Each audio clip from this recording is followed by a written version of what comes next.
Welcome to the Art and Soul Podcast. I'm Alicia, your fellow dreamer and guide on this path of healing. This podcast is our sanctuary, a place where artists, creatives, and sensitive souls like you and me can come to recharge and find inspiration. You'll find tips and tools to help you on your awakening journey. Let's dive deep and discover the magic inside of us. Thank you for joining me for another week, for another podcast episode. This week we are talking all about the throat chakra and our voice and our truth. And this is a really special and personal episode to me because in my own healing journey, my voice has been a big part of the process. I almost don't even know quite where to begin when telling you about it because you might listen to me now and you might hear not only the way that I speak, but the quality of my voice and perceive me one way. In fact, I've had a lot of really lovely compliments about my voice, the tonality of my voice, and the way that this podcast comes across to people. And I'm just so blown away and so grateful because if you only knew what a journey I have been on with this voice, you would know how deep and meaningful those compliments are to me. I feel that my story also really illustrates both the metaphysical aspect of the voice and the physical aspect and how that all intertwines and plays out together. So I am going to share a little bit of my story with my own healing journey, and I hope that you just find it inspiring and take it as evidence that anything going on with you is possible to heal. You really can work through all of these layers of yourself and come out on the other side stronger and even getting compliments in the places that were your weakness. So I know I've talked about before how I grew up as an artist and a performer, and I was always really interested in being on stage or being seen by people and creating. And of course, that involves the voice, right? Because your voice is in charge of your truth, but it's also your expression of that truth, your expression into the world. And we all have a different way of doing that, and that is our creativity. That is our personality and our own perception and experience coming out into the world in our own unique way. And so as a child for me, this was very open, very flowing, and I always felt really connected to that version of myself, that authentic version of myself that just wanted to be me out in the world. Now, I will say that in face-to-face conversation and as a young child, I was often labeled as shy because I was unwilling to use my voice in a circumstance or an environment that felt really unsafe and felt like it wouldn't be heard. Part of that, I think, was my discernment. Part of that was my energetic perception and my psychic and intuitive perception that I just didn't realize was active. And then part of that truly was a fear of being perceived, especially by the people that knew me best or that felt unsafe. Those were kind of the two categories. And so I do feel that there were some times in my personal life where I did hold back my voice as a child, but I really was very self-expressive on stage, in theater, in music, and those kind of areas. And I think that did help to balance it out a little bit. Now, when I was in middle school, I want to say I was probably 12 or 13.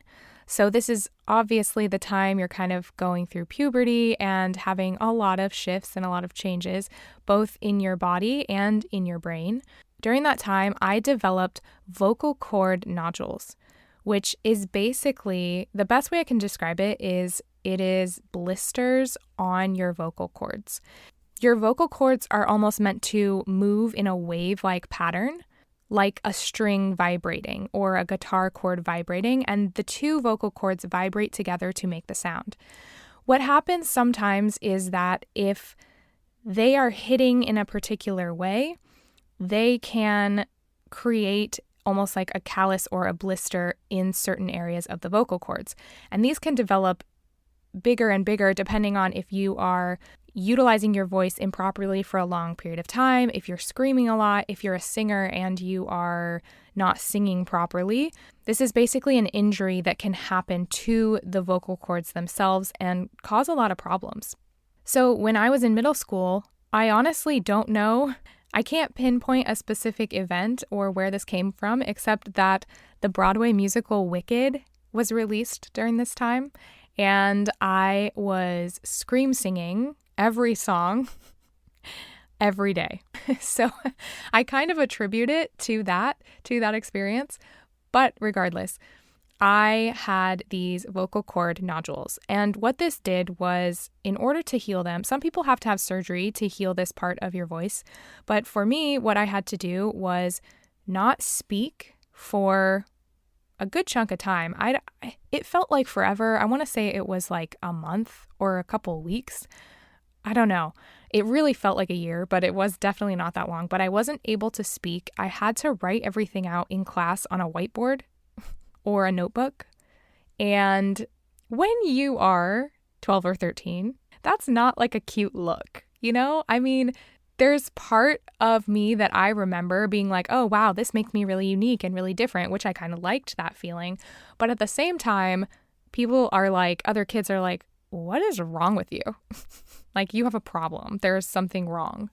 And it makes you kind of uncool. Not that I was cool anyway, but any chance I had of being cool was taken away when I wasn't able to speak. But I wasn't so much worried about that. What I was really worried about was that I knew that someday I would be speaking to lots of people. That someday my voice was meant to make a difference. And at the time, I really thought that that was through acting and through singing, and that I was going to be a performer. And so this disease in my body, this pain in my body that was causing this ripple effect in my life, really caused me to break down, I think for the first time in my life, all of my beliefs, my thoughts, and my perceptions around who I was and what my life was supposed to be. And it really caused me to question my identity and what my truth really was. Was this person that I thought I was actually who I was meant to be? And it also caused me to think about what else I would want to be or do, and how else I could contribute to the world and what maybe I was here for if that wasn't it. So for a whole year, I would say actually 2 years, my voice was in recovery. So I had that month where I couldn't actually speak. I mean, I could speak, to be clear. I was physically able to speak, but I was told by my doctor not to, so that I wouldn't have to get surgery, so that things wouldn't get worse and I wouldn't have to get surgery. So that was like a good month of time. And then from that point, I had to go to therapy. I had to go to speech therapy and vocal therapy. At this point in my life, I had already had maybe 4 different vocal coaches for singing. Now I was going to a speech pathologist, and I was also going to a coach for singing. Because of that, I had so much input from all of these professionals about the way I should speak, how my voice should sound, where in my face and throat I should place my voice in order for it to be safe, how I should breathe. I vividly remember being at this speech doctor's office and passing out because she was having me breathe in a new way that I had never experienced before. And also, I think now that I look back on it energetically, I was really moving some things through my body that I didn't realize. It's funny, I don't think I've ever passed out again, except for in that moment. So I learned a lot of techniques about utilizing the voice, about breathing, and all of this is the physical, right? All of this was my physical experience with the voice. But it was during that time, 8th grade to freshman year of high school, that I started to question the quality of my voice. I had always been a singer. I had always loved singing. And I started to wonder if I was actually any good. And part of that was that my voice suffered a little bit from this injury. So I felt that my voice was maturing a little bit more slowly than some of my peers. I began to feel really self-conscious about my voice. Not only that, but it started to feel unreliable. Occasionally when I would sing, it would be fine, and then other times it would ache and hurt. Sometimes even when I would speak, if I was in a loud environment for too long or I was too excited about something, my voice would feel strained and it would hurt afterward. And so I thought maybe I just need to be careful. And so I was worried about it. I was being careful. I was not speaking as loudly or as authentically as I knew I wanted to. And then I developed a psychosomatic problem where every time I had a performance, I am not kidding you, every single time throughout my high school career that I had a solo, I would lose my voice. I distinctly remember we always had this showcase at the end of every year for the show choir that I was a part of called Cabaret. And in Cabaret, each of us would choose a few pieces that we wanted to perform. Sometimes they would be like a duet or a group with other people. Sometimes they would be a solo. And so every year I would perform 3 to 4 different songs where I had a solo part in the song. And every single year, without fail, for one of the performances, I had no voice.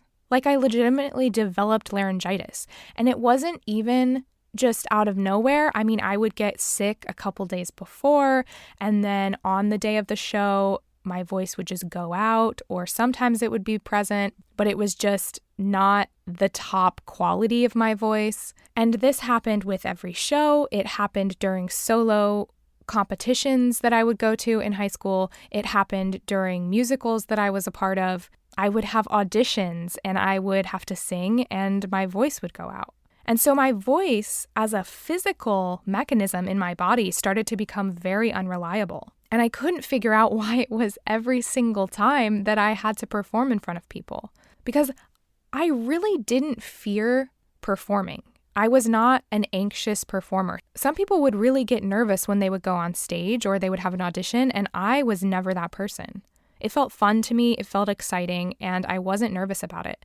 So logically, I didn't understand why I was losing my voice. I didn't understand why this was a pattern and why this kept happening when I needed to perform a solo. And I started to think there's just something wrong with me, or maybe God doesn't even want me to do this. Maybe I'm being punished. Maybe God is changing the direction of my life because of this. So with all of that, I was really having trouble and trying to consider how I would want to move forward in my life. Because for so long, I wanted to move to New York and be a Broadway actor and sing and dance on stage. That was what I wanted to do. And so when the time came to look for a college and to decide what my major was going to be, I was really scared to choose performance because I didn't know if I could handle it. I didn't know if my voice would just quit on me. I didn't know if my voice would be able to handle doing 8 shows a week on Broadway. And that was devastating to me. I mean, it tore me to pieces. And so this was a back and forth I had with my voice all through my late childhood and into my early adulthood. When I finally decided that I was going to try it, I was going to go to school and get a degree in musical theater like a very smart person. I thought that maybe even in the first month or first semester of being there, that maybe I would change majors. I would just see how it went because I didn't know what else to do. And I really did feel this calling and this purpose toward performing. And that was my version of that at the time. So I went into college and it was very intimidating because the school that I went to only accepted 14 people in my major, 7 men and 7 women. And I will tell you that many of those people were not accepted into the program for their acting. Most of them were not accepted into the program for their dance skills. The majority of the people that were accepted into this program were accepted because they had pipes. I'm telling you, they could sing. I could sing, but I was so weakened and so fearful based on this whole history with my voice and my injury and the way that my voice had matured, that singing actually became third on my list of triple threat. Dancing was first, then acting, then singing. So I actually got into this program at this school because I was a great dancer and because I could act. In fact, one time my professor revealed to me, I actually can't believe he did this, that my singing would have never made the cut. I would have never gotten in on my voice. In fact, the only reason I actually got in is because of my dancing, because my voice wasn't good enough.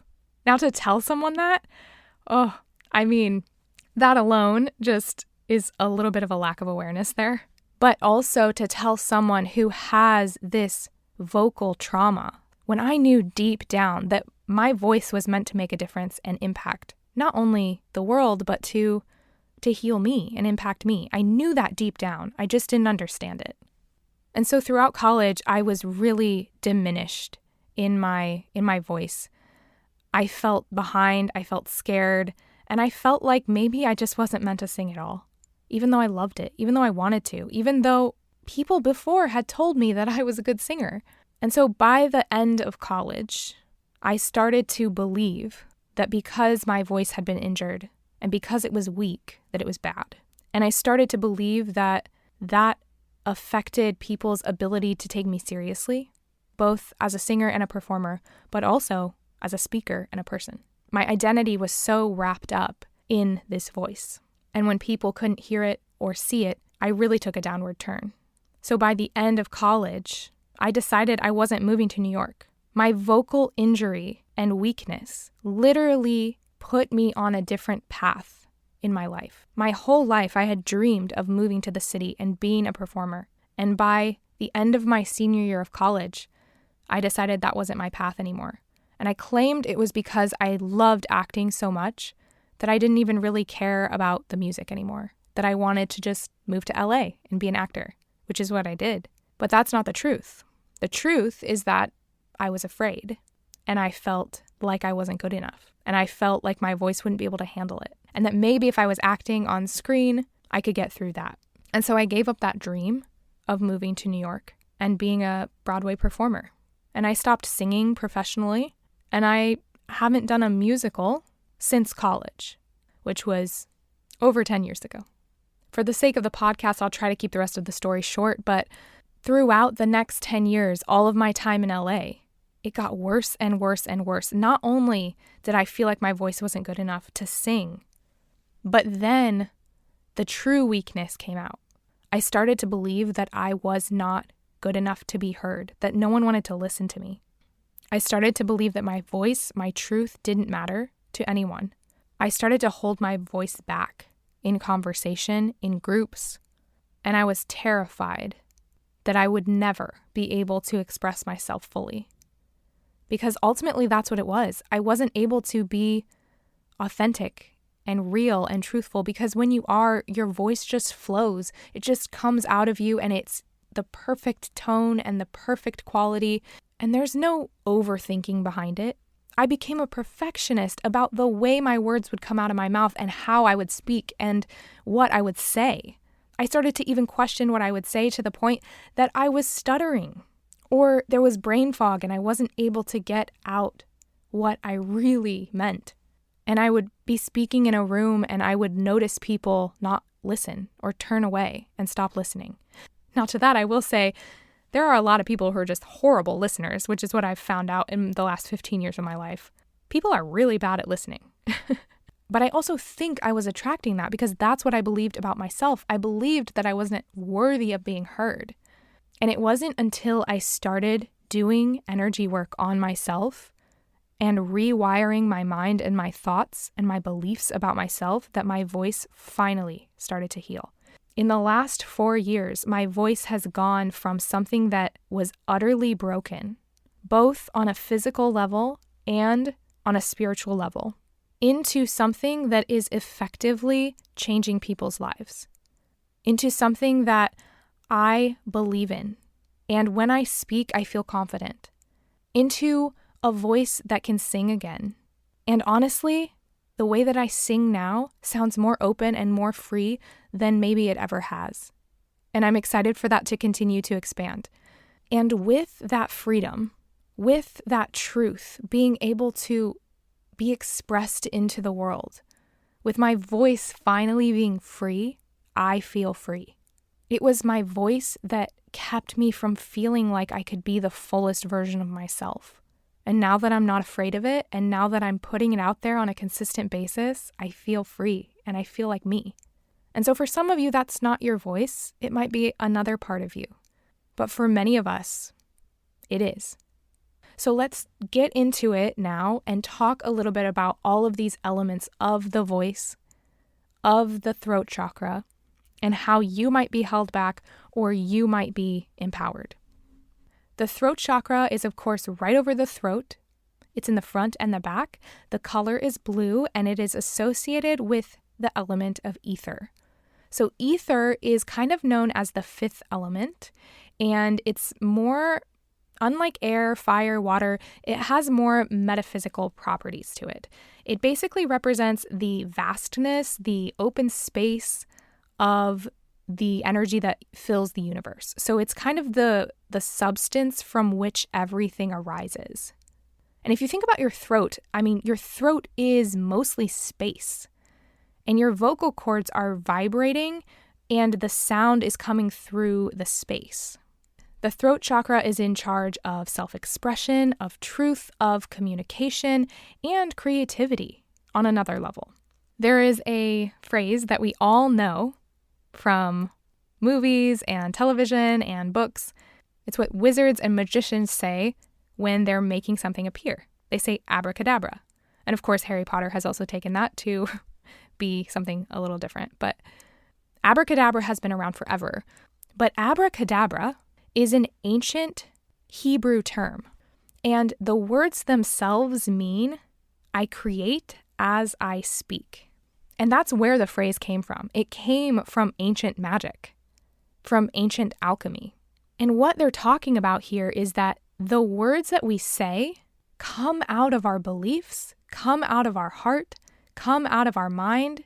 And when we speak them, we are creating, we are manifesting. Now, part of that has to do with the energetic element of it. Part of that is that it is literally vibration that we are putting out into the world and into our energy field when we speak something. But also, we speak that because we believe it. These things come out of our mouth because they live somewhere in our heart or in our mind. So the things that we say create our reality. And in turn, this space is a space of creation. So let's talk about the mental and the emotional elements of the throat energy center. Our throat is in charge of our ability to express, our ability to speak our truth.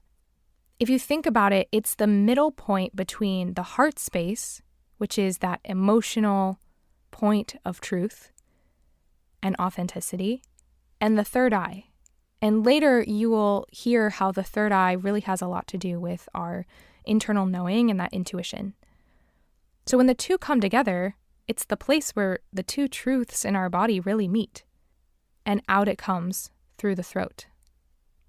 So there's a huge connection here to the stories that we tell ourselves. The stories that we have repeating over and over in our mind are also the same stories that are coming out through this space.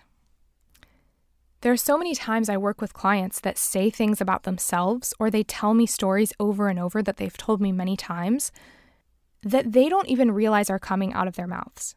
A lot of times, people don't even notice the things that they're saying, both about themselves, about their lives, and about the people around them.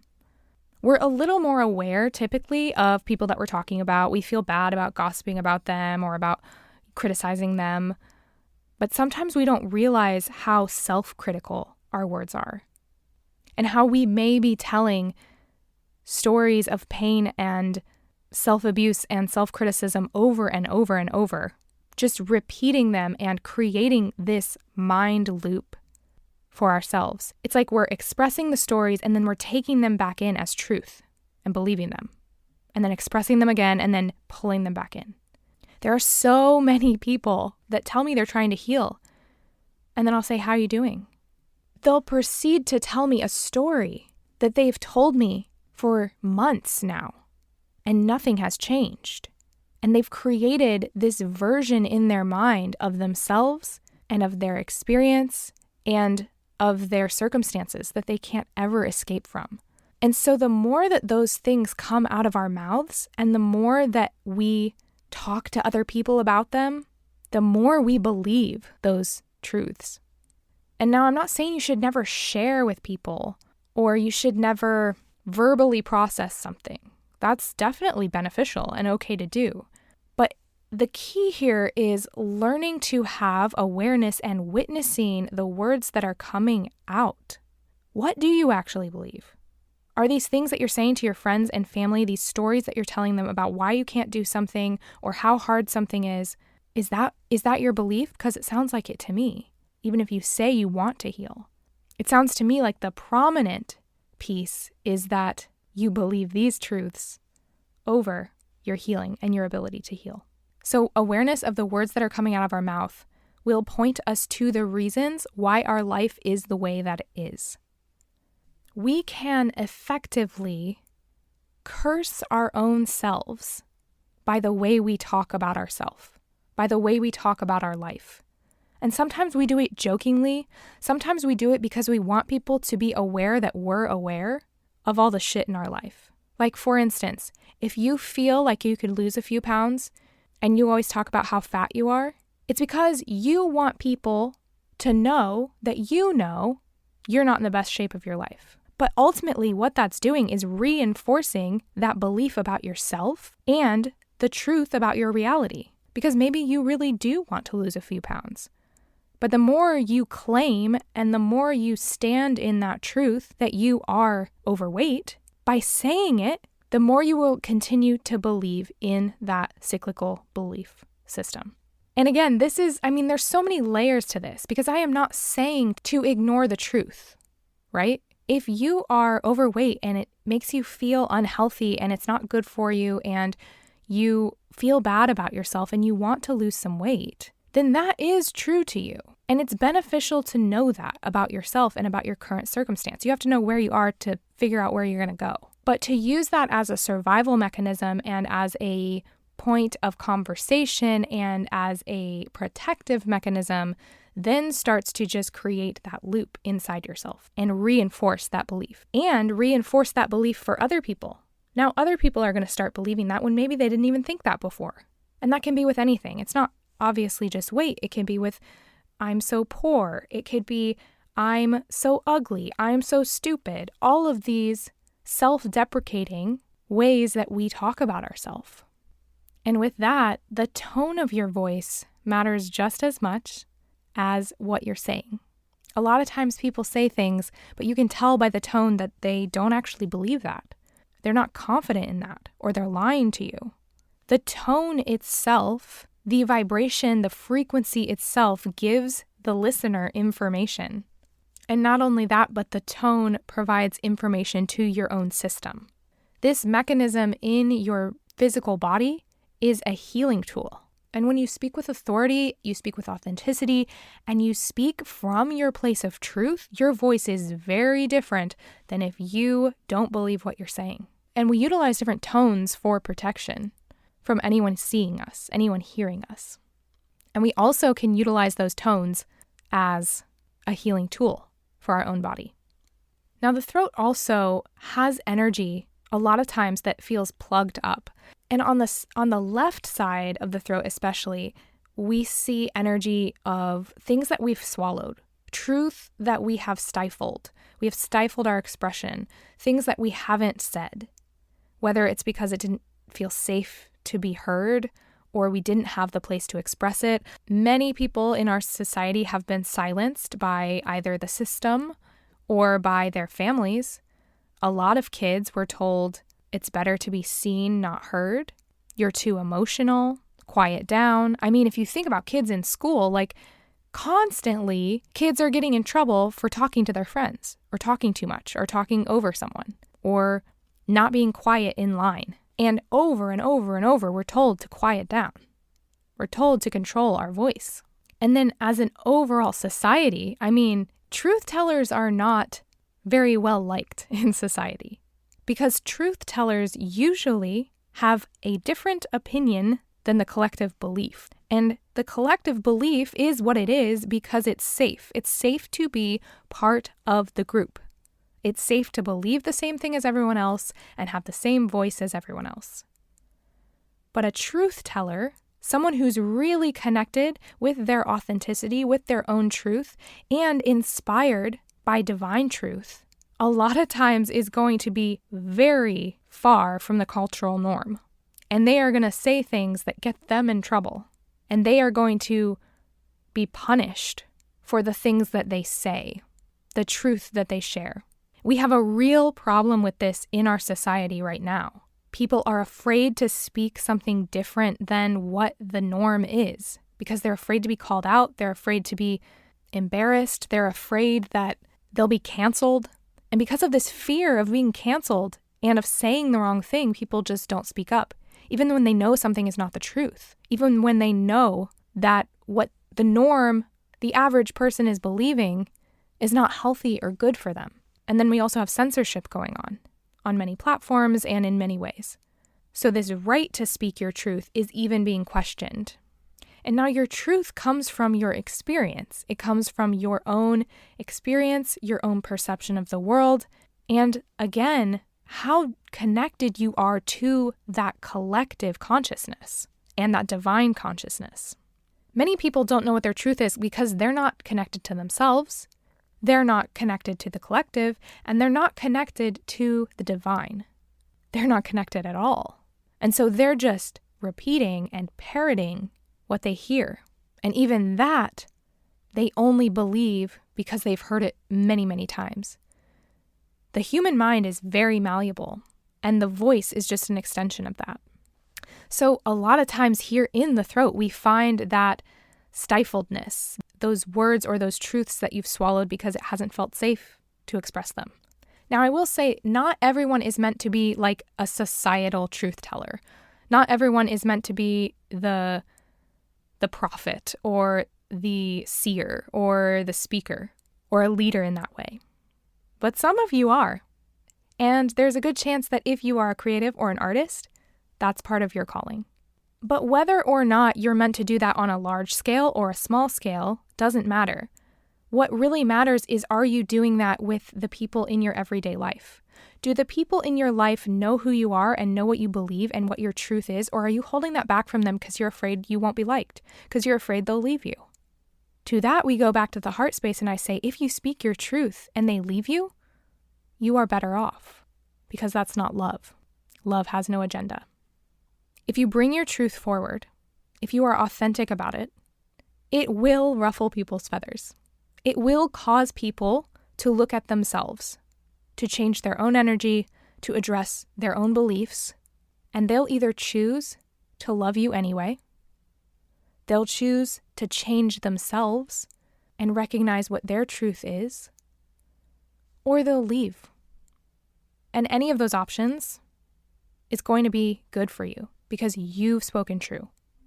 And when you hold that back, it's when you get sick, both mentally and physically. When you don't allow yourself to explore that truth and you keep it all inside you, there are some horrible, horrible results to that, and symptoms, and sickness, and disease. So if you heard phrases like, quiet down, you're too sensitive. Mine was, you're too sensitive. Why are you always crying? I cried a lot. I still cry a lot. And that was part of my self-expression, part of my authenticity. All of these things impact how you learn to express yourself and whether or not you feel safe to express yourself. The other thing here in this emotional and mental component of the throat chakra is integrity with yourself. It is very important to mean what you say and do what you say. Because here you prove to yourself that you actually believe yourself and that you're actually capable and that you're worthy of being trusted, that your voice is worthy of being trusted. And I'm talking about just for yourself, not even proving this to other people, not even saying yes and meaning it to other people. But lots of times we talk a big game and we have very little follow through with ourselves. One of the biggest things I have learned in the past couple of years is that There is an energy that happens when you start to have a creative idea. When you start to be inspired, there's an energy that starts brewing in your body. Or sometimes when you're learning something, maybe you're changing a belief or you're learning something new, you're gaining more knowledge around some specific belief or thought in your life. And there starts to be kind of this energetic boiling up inside of you.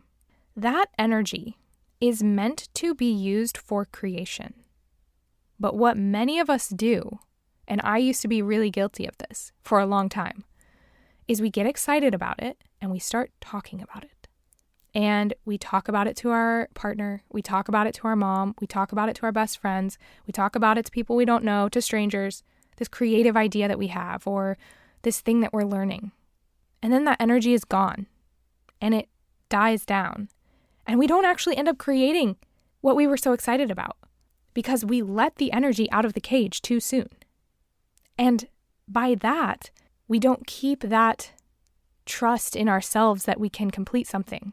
When we let that energy out, especially for a creative project, and we don't complete it, we let ourselves down and we let down all the people that would have consumed that product or interacted with that creation, and it would have helped them or moved them in some way. And we're no longer capable of creating that thing.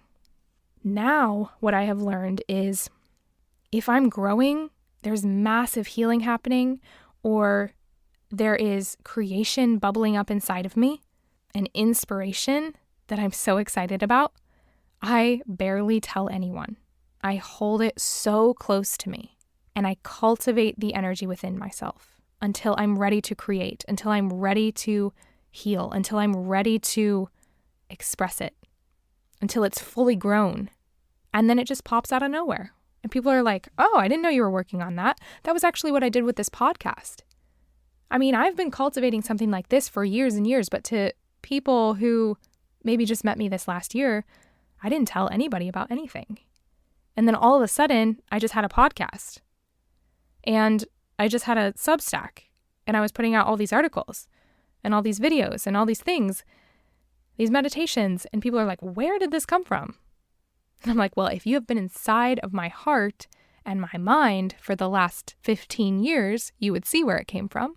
But there were lots of things before that I talked a lot about, and then they never came to be.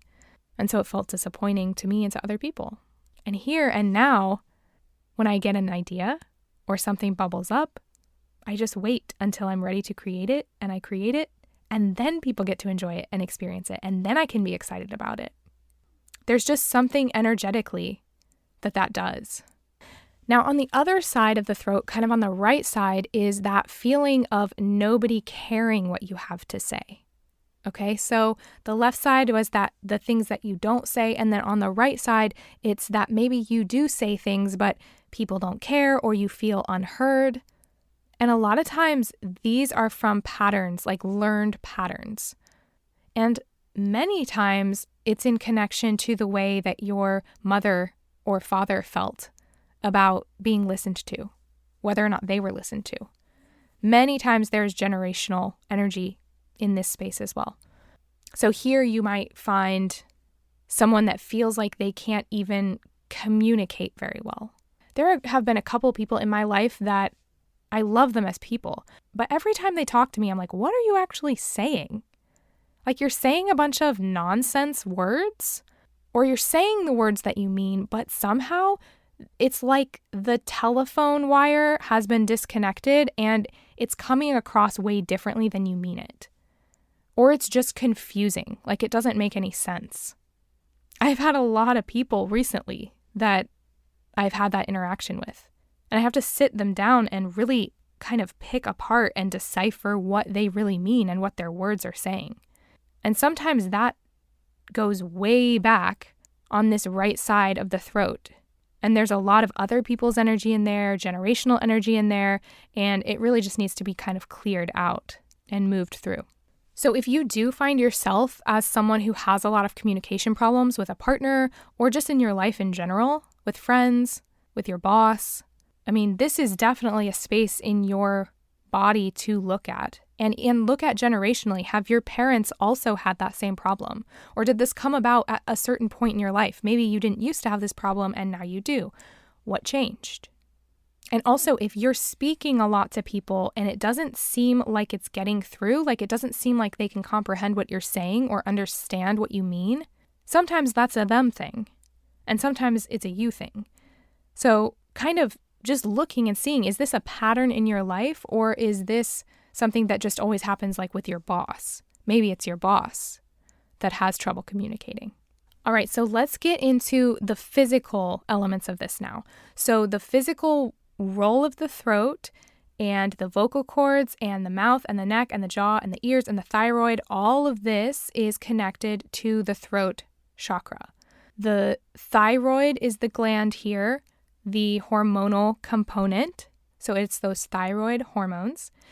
And there are so many people in our generation, this current generation, millennials, Gen Xers, and Gen Zers, who have thyroid problems.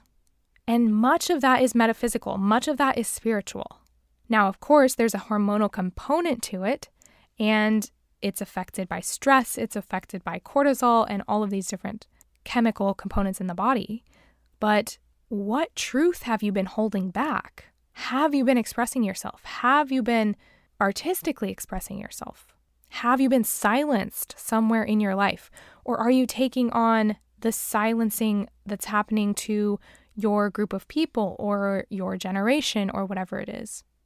Some symptoms of physical imbalance are a sore throat. If you had your tonsils out, if you always have a sore throat, if you get laryngitis, if you're getting strep throat all the time or swollen lymph nodes in your throat, if you get canker sores, mouth ulcers, if you have stiff neck or any kind of thyroid dysfunction, then there's something going on here with your truth and your authenticity and your ability to express that. In addition, if you get dizzy, if you've got vertigo or just a general dizziness, maybe when you stand up too fast, you get dizzy, or you can't like go upside down or that kind of thing because you're too sensitive, the equilibrium is off in your body. This is a good indication that this center is plugged. And especially here, I mean, we talk about the front of the chakra a lot, but on the back as well, there is this ability to receive inspiration divinely. And so sometimes that is plugged up too, and that can cause headaches and dizziness as well. And again, just reiterating here that how your voice sounds and how it comes out of your body really does reflect what's going on internally. So even when you're sick, take that into account. Not to over-spiritualize everything, because not everything is that serious, but everything is that connected. It doesn't have to be a big deal, but it is all connected. So if you're feeling sick a lot, if you're losing your voice, if your throat's hurting all the time, if you got thyroid things going on, look at your authenticity, your truth, and your ability to express that, your communication. And I want to say here too that your voice, your physical voice, vocal cords, the way that your voice sounds, it is tuned specifically to you, to your body. So when you're using your authentic voice, this voice heals you. It's a healing tool. We basically have our own tuning fork in our body. We have a God-given tuning fork. And when we learn to breathe, we learn to utilize our diaphragm and move that energy up through our heart and into that throat and vibrate those vocal cords to our own tone of voice, our authentic and our true tone. That voice is extremely healing. So if you're sick, if you have any kind of disease in your body, really work with the throat here and utilize humming, utilize singing, utilize speaking to heal yourself. It's a very underrated tool. And this is why for centuries, indigenous communities and tribes and religious groups have sung, because the music, the voice, the singing is all healing in the same way that the sounds of nature are healing to our bodies, because we're meant to commune with nature. The sounds of our bodies are healing to us and they're healing to other people. It's why a mother sings to her baby. It's not just for calming and relaxation, but that frequency is doing something. And especially with a mother and a child, your child comes from your DNA, so your voice is very impactful to them. And you can think about that positively and negatively. Did your mother and your father speak words of life and truth over you? Did they sing to you? Did they express to you and allow you to express to them and listen to what you're saying? Or did they speak death over you? Did they curse you unintentionally with the things that, or intentionally, with the things that they said about you or to you or about themselves? This is all so connected to your truth, to your authenticity. Now, I want to say here too that there is a very deep throat to sacral connection. If you haven't listened to the episode about the sacral chakra, I recommend listening to it, especially in regards to this part here. But the sacral energy center is in control of that primal creativity, that pleasure, that passion, and intimacy. Now, the throat is like the higher mirror of that. So below the heart, we have our lower body, our carnal body, and above the heart, we have our spirit body, our higher body. The sacral and the throat are mirrors to one another. It's why they are both part of the creative process, and they are both part of the connection process. In the sacral, you have intimate connection that is typically more physical in nature, more driven by pleasure and natural urges. And in the throat, you have communication and that more conscious connection with other human beings that's driven by that higher nature, that divinity inside of you. So that's why a lot of survivors, trauma survivors, SA survivors, you may feel shut down in the sacral and also in the throat. You may have difficulty speaking your truth, or you may have felt that that was cut off or you were silenced in a lot of ways. Even if nothing happened physically to your throat or to that center, you may feel very silenced and shut down here. And that's why it's so hard for survivors to speak out about things, because not only is it in their body, in the lower body, affecting their fear chemicals and all of that, but also it is in the space in charge of expressing truth, because it's so connected here. So chances are, if one is off, you better check the other one too, because they really are mirrors and play off of one another. So let's discuss now what an overactive throat chakra looks like. And then we'll talk about underactive and then balanced. So an overactive throat energy center has an excess of energy flowing through it. So this can manifest as excessive talking or dominating conversations. And usually this has something to do with the fact that you don't trust. This can also be finishing other people's sentences when it's unnecessary, or talking over people, or being overly critical, and maybe even using words that are more harsh, more blunt. And what I've seen here too a lot with the throat is that people oscillate between overactive and underactive pretty frequently, but it's hard to find someone who's very balanced, because a lot of times you may feel all of the symptoms of being underactive for a while, and then you'll try to adjust, and it's almost like the body overcompensates and goes too far in the other direction, and then you've got the opposite happening. So it's really kind of tricky at first to get fully centered and aligned and balanced here. So you'll be overly critical, you'll be using blunt terminology, talking excessively, dominating conversations. You might also have charged communication where you might be speaking truth, but the words that are coming out are extremely energetically charged. So maybe your words are coming out, but underneath you can feel the defensiveness of the person, or you can feel the anger or the frustration. I mean, honestly, at times this has happened a lot for me when I feel like my words are coming out and then I want to cry. And what that is the energy around the words. And a lot of times this happens from that overactive space or that overcompensation of feeling underactive. And so we charge it up with this energy, and then it's like, Overactivity also can create a need to always be heard. which means you have trouble listening to other people, basically. Like you don't listen to other people, or you really have to try to listen to other people or remember to. This is the person who, when you are talking in a group of people, maybe one person's talking about their story or something going on with them, and the other person jumps in and starts talking about their story or their version of what happened. They're compelled to share their thoughts, their opinions about everything, and they don't filter it. They don't consider who's in the room. They don't consider the tone that they're using. They just care about sharing. These are people that we would refer to as having little social intelligence. Now, we don't want to hold ourselves back.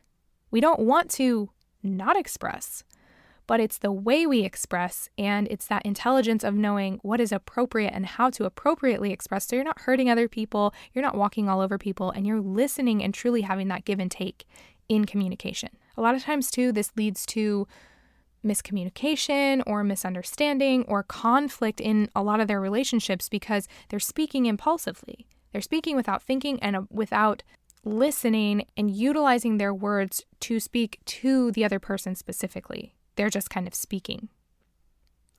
Now, these physical symptoms here would be chronic throat issues, ulcers in the mouth, neck pain, jaw tension, and thyroid imbalances. So typically with this, you're going to have an overactive thyroid.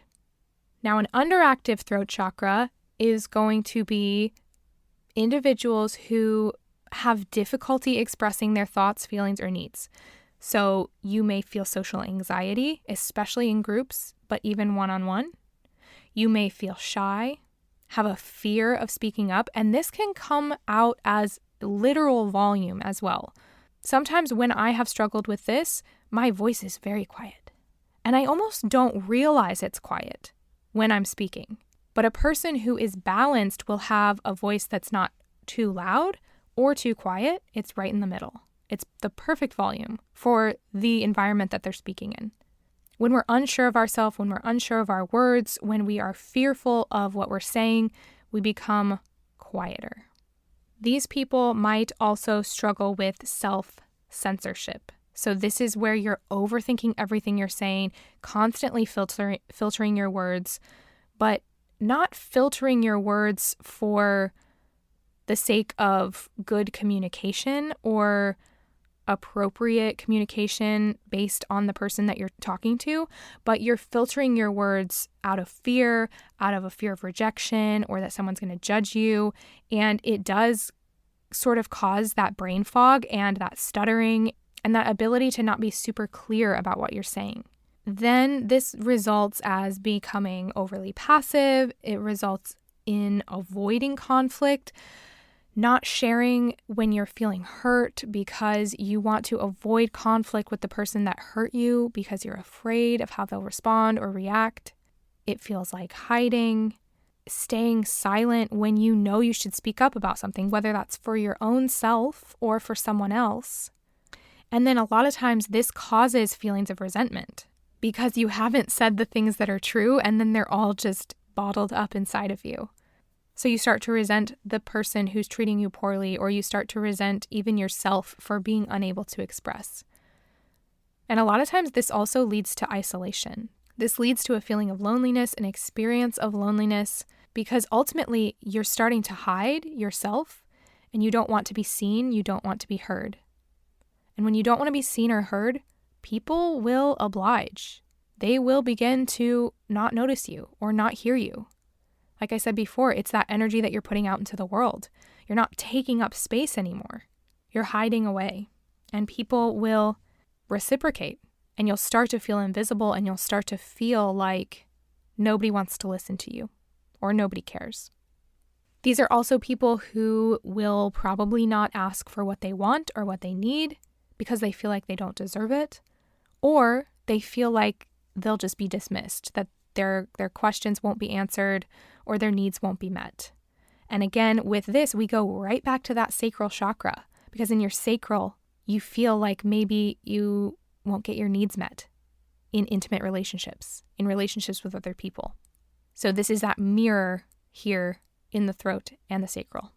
Some physical symptoms of this are chronic sore throats again, hoarseness, that laryngitis, tension in the neck, the shoulders, also teeth problems, dental issues here, ear issues, that equilibrium issue, vertigo, having problems hearing. All of that has to do with this underactive throat chakra and thyroid dysfunction. Here, usually underactive thyroid. And this can lead to thyroid cancer. This can lead to extreme thyroid dysfunction. All right, so a balanced throat chakra then is clear, authentic communication. People with a balanced throat chakra, they express themselves openly and honestly, but they're still mindful of their words, of their tone. They are socially aware and intelligent. They know when something is appropriate to say and when it's not. They know when something is needed for their internal expression, and they know when it's best to wait for a later time. And they don't feel threatened by that, and they don't feel held back by that. They know that that is part of communication. They can speak their truth with integrity. They say what they mean. They follow through on their commitments with themselves and with others. They're able to communicate with confidence, to be receptive and respectful of other people's beliefs and views and other people's voices. If you are finding yourself judging other people's truth, you probably are not very secure in what you actually believe to be true, in your own truth. You might think you are because you might, again, be parroting what you've heard for a long time, but that does not mean that's your real belief and that it's really true to you. It's just the only thing you know because you haven't explored that at a deeper level. When your throat is balanced, there's a natural flow between speaking and listening. You know how much to speak and how much to listen. You know when it's time to speak and when it's time to listen. And you're able to listen. You're able to listen deeply to others. And this, to me, is the biggest tell of anyone's throat balance or imbalance, is how well you're able to listen and then respond. And not only to others, but to yourself. How well do you listen to your own self, to your own truth, what's going on in you? And when I say your truth, I'm talking about like the things that you believe, the things happening in your body, the things happening in your mind, your heart, your spirit, and then how all of that comes out into the world and what life is it creating for you? Are you blind to the life that you have created by your words, or do you see your weak spots, your strengths, and do you see the reality that is in front of you? Or do you live in delusion about your reality? And then also there is this sense of recognizing the power of silence. If you are balanced here, you are not afraid to be silent. You're not afraid to sit in silence with others and with yourself, and you're comfortable in that. And you know when it's appropriate. And then lastly here, this place is also that place of creative expression. So allowing your art, your ideas, your stories to all come out, come through with ease, with joy, with excitement, and at the right time. So when you're balanced here, you don't have the throat issues, the neck pain is dissipating, there's a general sense of vocal strength, vocal clarity, and ability to speak in a tone that is reflective of what's going on with you. Now, we've already talked a lot about creation and about all of this specifically for artists, so I just want to say here, this is where some fears live around sharing your work, around performance anxiety, around some creative blocks that you have. I mean, if you have some writer's block or some creative block and you've looked at your sacral space and that seems fine, maybe this is the spot. Maybe you feel okay down there internally, but there is something keeping you, some reason that you cannot get that truth out into the world. Typically, it's a fear of disappointing other people. It's because somebody told you you weren't good at whatever your art is, whatever you're creating, or it's a fear that by sharing your truth, you're going to hurt someone or lose someone. That's typically the biggest creative blocker. When you recognize that standing in your authenticity and sharing your voice, your truth, is going to attract more beautiful things into your life, and the people who need to hear that and want to hear that and are dying to listen to you and receive what you put out into the world, then finally this space can open up and be free. But a lot of times we're afraid of what parents will think. We're afraid of what family will think, partners. We're afraid of what friends, quote unquote friends, will think, because a lot of times they were old friends, or they are friends that are convenient friends, but they're not real, true, loving friends that would celebrate you for who you are. Or you're afraid what the world, the greater world, will think.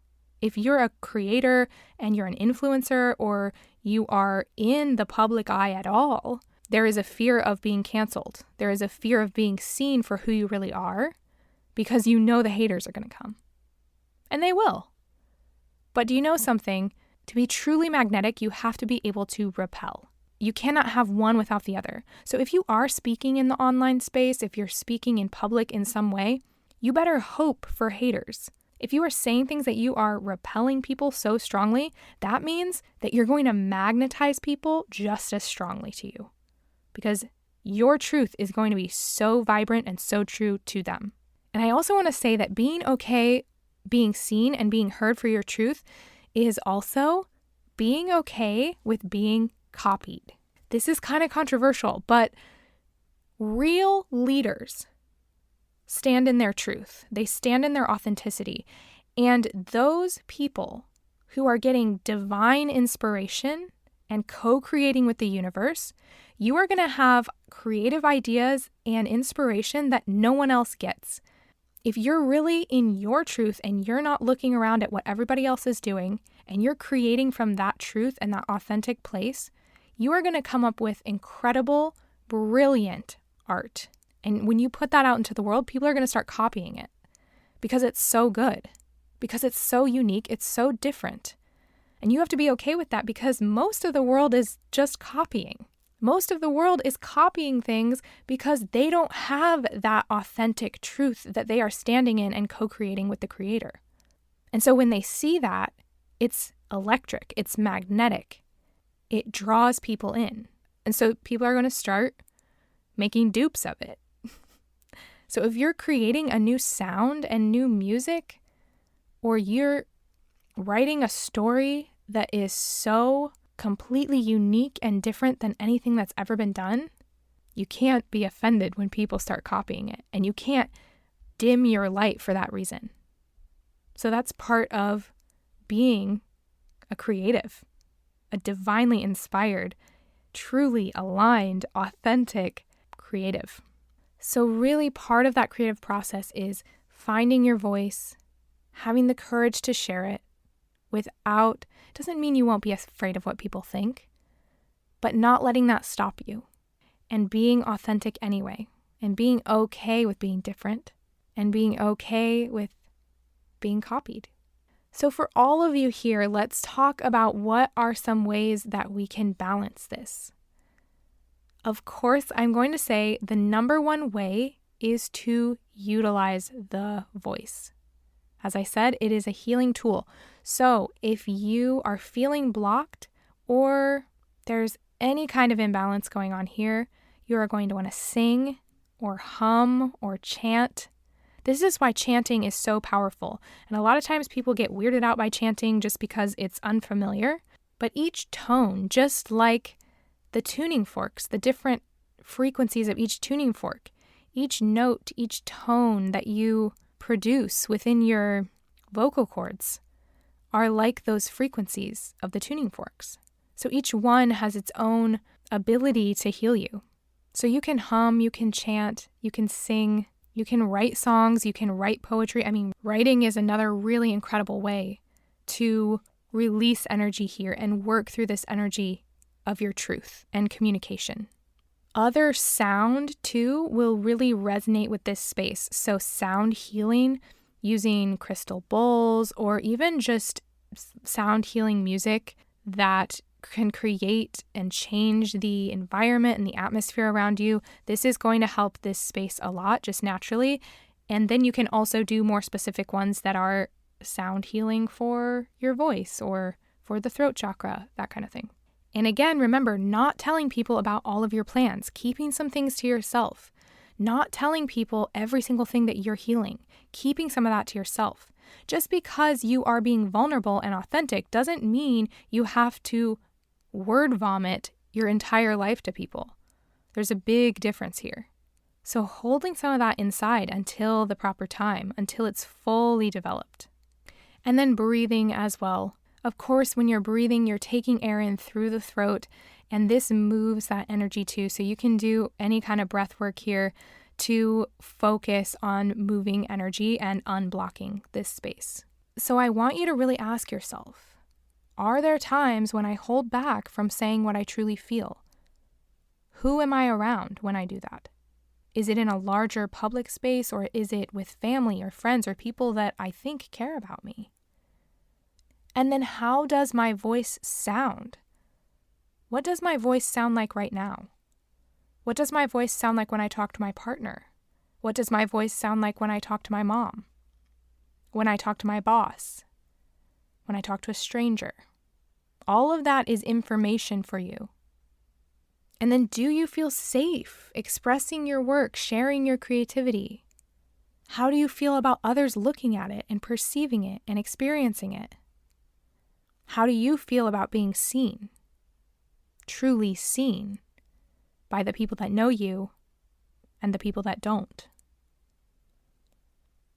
And then, are you listening deeply to yourself and to others? Are you able to listen? Do you even know what it feels like to listen? When has your voice or your expression been criticized, and how did that make you feel? And what has happened since? If you are wanting to work through this one-on-one, I am here for you. I'm happy to set up a consultation with you, and we can talk and discuss how I can help move this energy through the throat space. If one-on-one is not your thing and you'd rather do your own personal healing with self-healing tools, join my membership for $7.77 a month.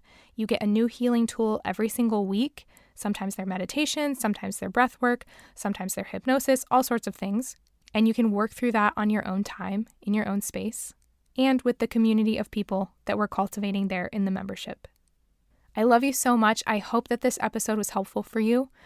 Next week, we are going to talk all about the third eye, that intuitive space. Thank you so much for letting me be vulnerable today, speak my truth, and be authentic, and share my story. I really appreciate you joining me, and I'll talk to you next week.